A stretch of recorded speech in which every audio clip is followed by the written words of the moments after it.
The question here, are some pet products, which are sold in thousands of stores, harming and sometimes even killing cats and dogs? Investigative reporter Joel Grover has uncovered some alarming evidence, and tonight he's here with it. Joel. Well, Paul and Colleen, we're talking about these products which are sold in major supermarkets and pet supply stores. They're meant to get rid of fleas and ticks on your pets. But we've been looking closely through government data and have found thousands of reported pet illnesses and deaths that are linked to these kinds of products. Let's face it, for many of us, pets are like members of the family, which is why it would be so devastating if your dog were to suddenly collapse. Twitching, convulsions, seizures. Or if your cat were to drop dead. I felt like it was my fault because I had applied the product. After you used an over-the-counter pet product, which is approved by the U.S. EPA. Do I want to risk my own cats to that? I have 6, and the answer is no. The products we're talking about are popular flea and tick shampoos or drops. They're sold by different companies under different names, but they all contain the same type of pesticide, called pyrethrins, or the synthetic versions known as pyrethroids. These are the same pesticides used in well-known products to kill bugs around your house. Is this completely safe? Yeah. That's what Heidi Wohler of Santa Clarita says they told her when she bought BioSpot flea and tick shampoo for her 2 cats, Hummer and Samson. I read the directions and I followed them thoroughly. But within minutes of applying the shampoo, Heidi says both cats began having seizures, especially Hummer. He's shaking, he can't breathe. Samson was saved by an emergency room vet, but Hummer didn't make it. He died a horrible, violent, fast death. This is not an isolated case. We looked through the EPA's database of reported incidents involving domestic animals from all products containing pyrethrins and pyrethroids. We found numerous cases of animals whose skin was burned, animals who had seizures and vomiting, tens of thousands of reported incidents, including thousands of deaths.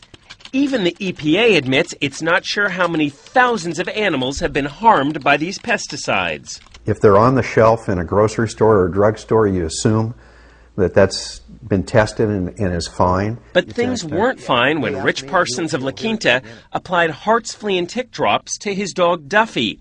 They contain a pyrethroid called phenothryn.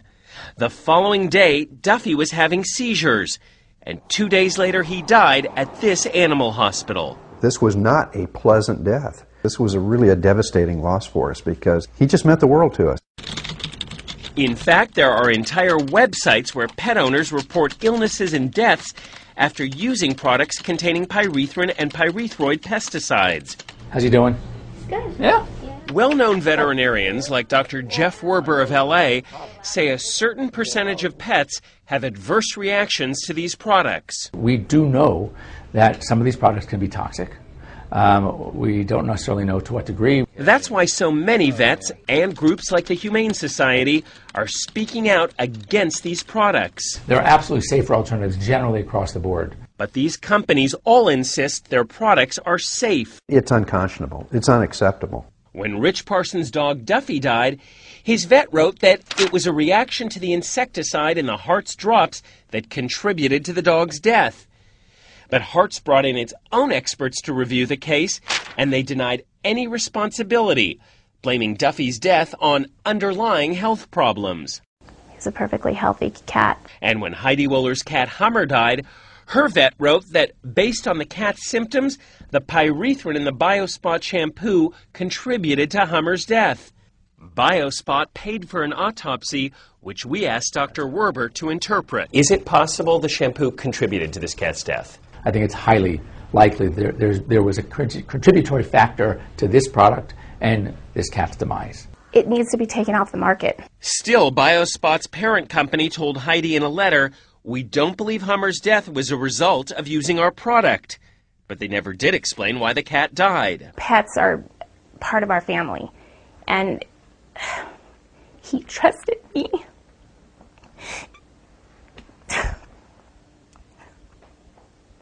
So I, in turn, tried to do my best, and I trusted the product.